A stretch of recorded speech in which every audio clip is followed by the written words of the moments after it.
Hello guys, welcome to NV learning platform. चलिए, तो अब हम क्या करेंगे, लास्ट मंथ रैपिड रिवीजन मैं करा रही हूँ जूलॉजी का आपको नीट के लिए। लास्ट मंथ रैपिड रिवीजन, क्योंकि आपको पता ही है कि इस रैपिड रिवीजन में आपको क्या क्या मिलेगा, वो आपको मैं पहले बता दे रही हूँ। इसके लिए हम क्या करेंगे कि एक पूरे चैप्टर का आपको पूरा कंप्लीट रैपिड रिवीजन मिलेगा, मतलब शुरू से लेकर लास्ट तक एक पूरा का पूरा कंप्लीट मिलेगा। शॉर्ट फॉर्म में जितने क्वेश्चंस आपको एनसीईआरटी बुक से जो चैप्टर के अंदर से आता है वो मिलेगा, प्लस मीन्स आप कह सकते हो चैप्टर वाइज रिवीजन मिलेगी, एंड प्लस उसमें क्या मिलेगा, एमसीक्यू क्वेश्चंस। ठीक है, एमसीक्यू क्वेश्चन जितने हो सकते हैं उतना में मिनिमम आपको 20 प्लस ऐसे ले लो कि 20 प्लस में आपको जो मैं पहले से सर्च करके रखूंगी जो जो आते हैं बार बार रिपीट मोड पे। बेसिकली मैं ज़्यादा पीवाईक्यू पर फोकस करूंगी। किस चीज़ पे? पीवाईक्यू, प्रीवियस ईयर वाला क्वेश्चन पे। ठीक है, वो ज़्यादा बेटर हो। चलिए, तो अब हम शुरू करते हैं ह्यूमन फिजियोलॉजी का chapter number 1, digestion and absorption. देखो मैं क्या करूंगी, अगर लिखते लिखते जाए ना तो हमारा बहुत लंबा चला जाएगा और हम रैपिड रिवीजन पे चल रहे हैं। सो मेरे पास ये वाला बोर्ड है, इसलिए मैं क्या कर रही हूँ, आपको लिख दे रही हूँ पहले, अब मैं आपको समझा दूंगी। स्मार्ट बोर्ड होता है तो पहले से मैं रिकॉर्ड करके आपको दिखा देती। सो इससे हम काम चलाएंगे। रेडी?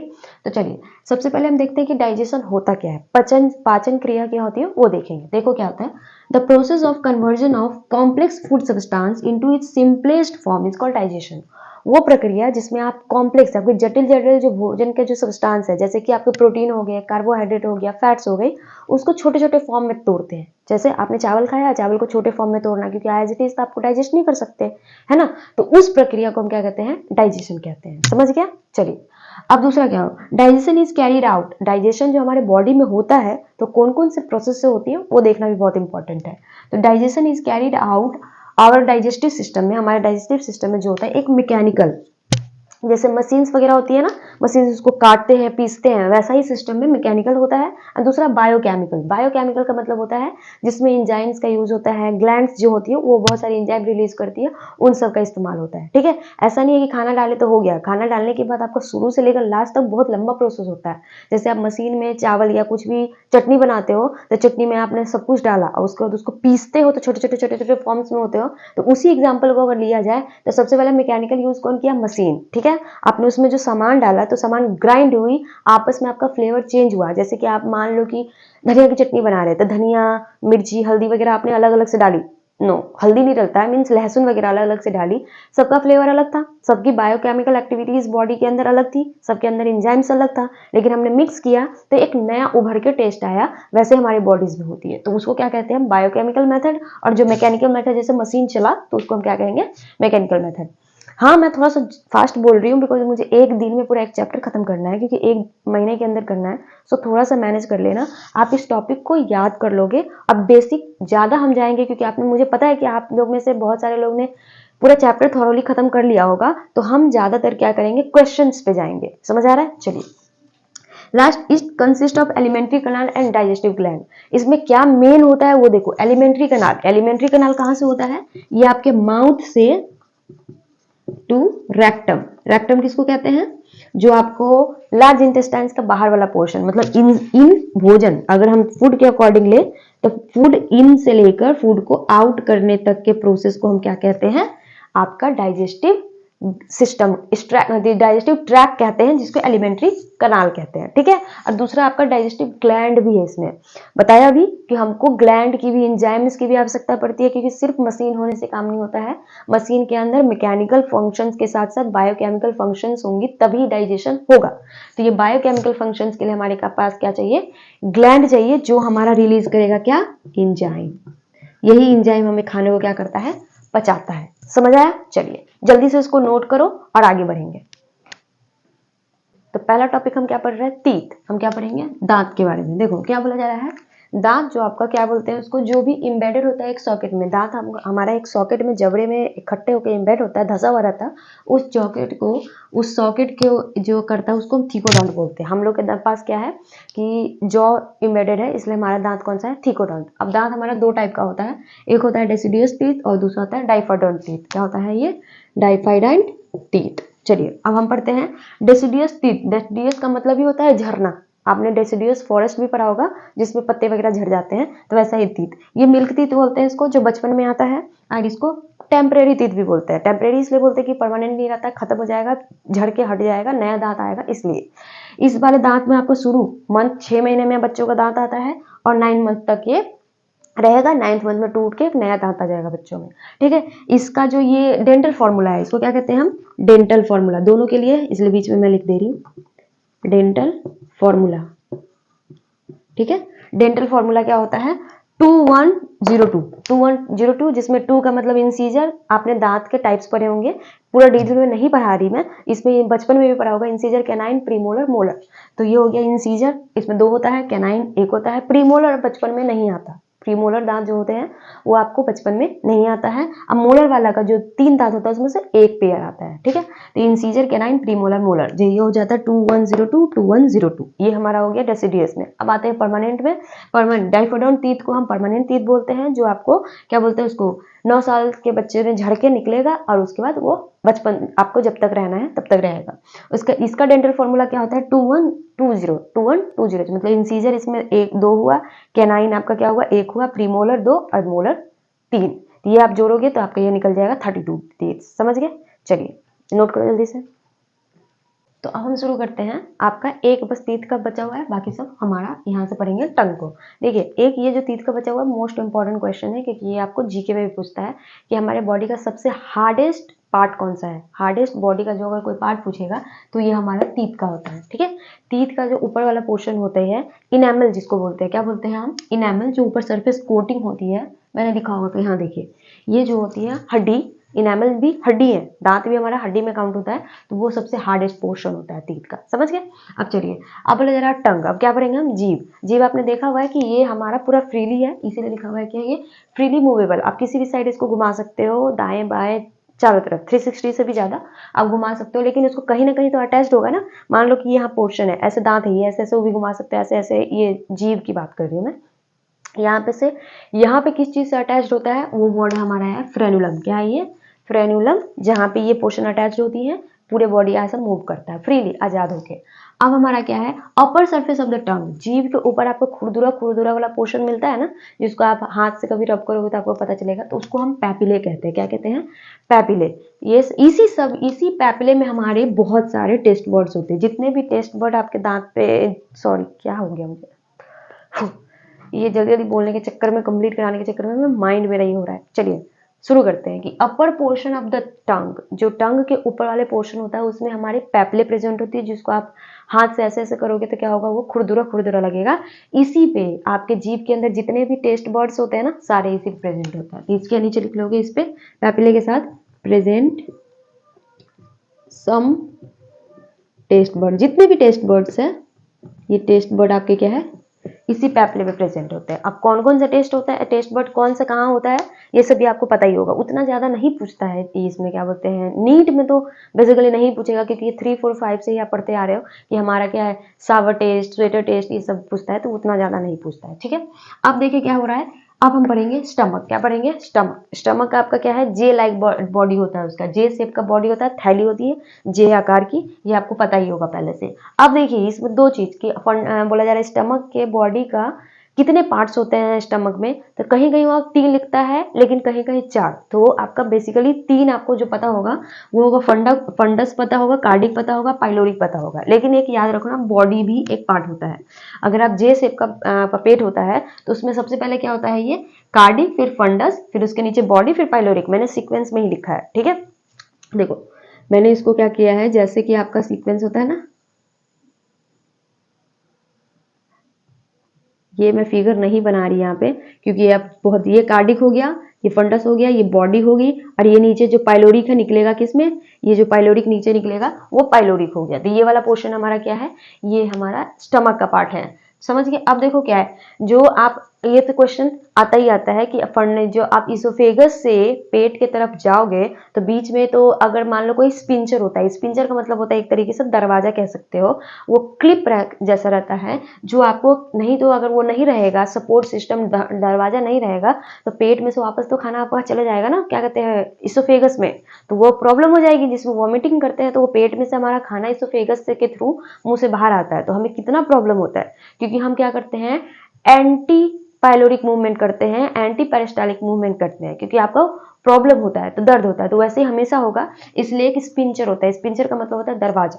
तो आपसे क्वेश्चन पूछेगा कि इसोफेगस और स्टमक के बीच में जो क्या बोलते हैं ये स्पिंचर होता है उसका नाम बताइए, तो याद रखिएगा गैस्ट्रो ऑसोफिजियल स्पिंचर, नाम ही है इसका, गैस्ट्रो मतलब स्टमक, ऑसोफिजियल मतलब ऑसोफेगस, ऑसोफेगस और गैस्ट्रिक स्टमक के बीच का जो पहला स्पिंचर है उसका नाम बताइए, तो वो होता है आपका ओपनिंग, इसका नाम ही है जो आपको ओपन होता है, इसोफेगस में से मतलब खत्म हुआ और हमारे स्टमक में जाके शुरू हुआ, तो ये कहाँ होगा, प्रेजेंट होगा। अगर नॉर्मल पूछेगा कहाँ पे हुआ तो ये हमारा प्रेजेंट, कौन सा पार्ट में प्रेजेंट होगा, स्टमक के कार्डिक वाले पार्ट में, क्योंकि हमारा ये स्पिंचर यहीं पे ओपन होता है, कहाँ पे ओपन होता है, इसी में ओपन होता है, यही जो मैंने लिखे नीचे लिख दिया है कि oesophagus open cardiac portion of the stomach, stomach के कार्डिक पोर्शन पे आपका इसोफेगस क्या होता है, खुलता है।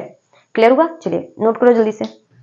एक है अब pyloric portion of the stomach है जो कहाँ ओपन होता है, डिओडेनम में, क्या होता है स्मॉल इंटेस्टाइन के पार्ट पूछेगा तो ये कहाँ पे होता है, डिओडेनम में,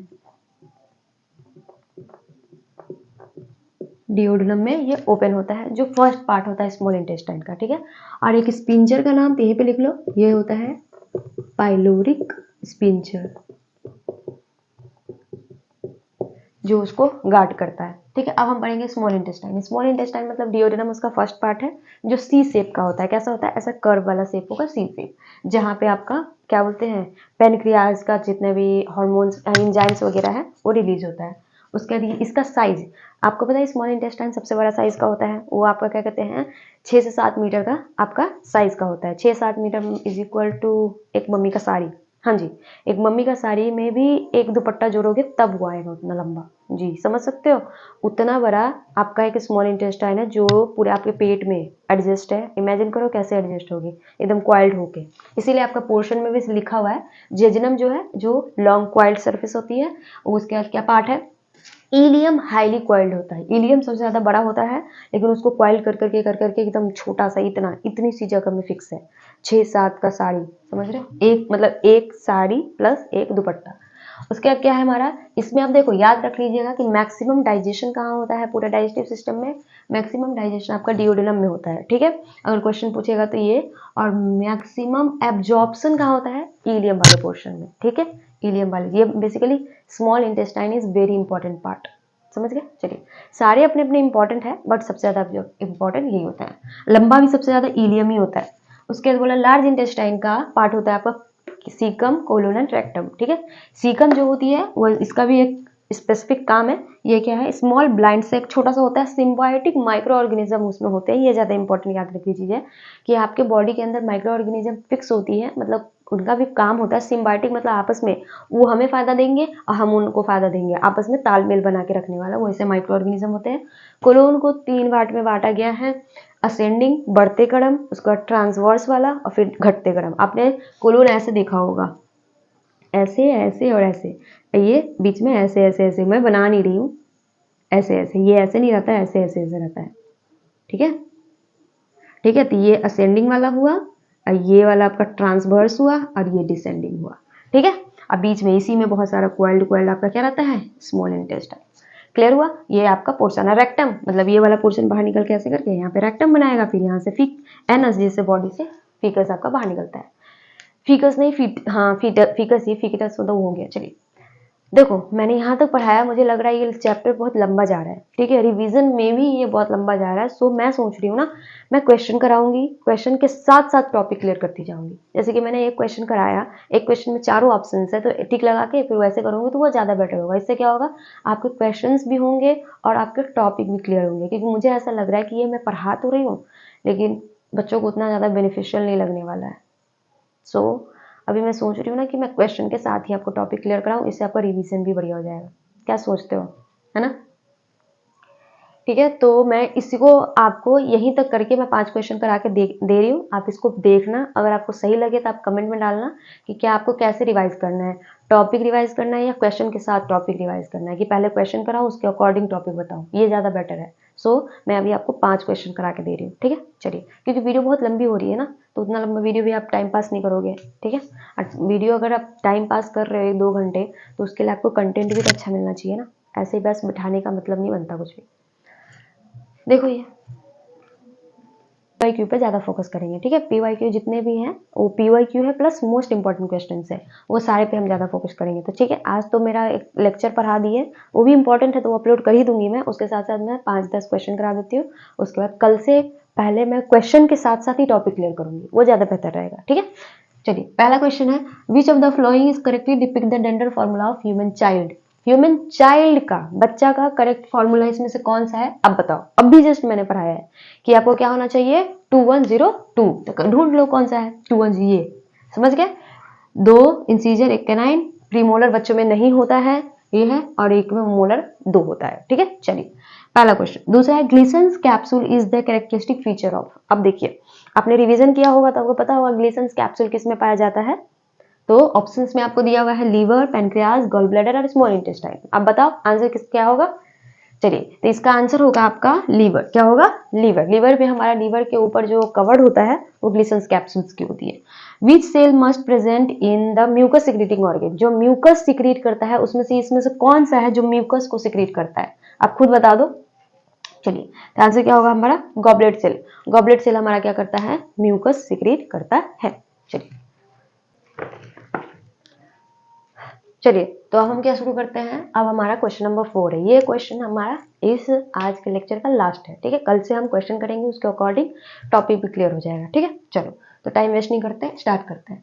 विच of the flowing is the guard of hepatopancreatic duct. बोला जा रहा है हिपैटोपैनक्रियाटिक डक्ट का जो गार्ड है, जो इनटू डियोडेनम, जो आपका देखो, हिपैटो मतलब लीवर और पैनक्रियाटिक मतलब पैनक्रियाज।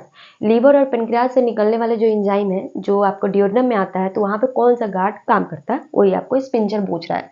तो इसमें चलो सबसे पहले क्या देखते हैं।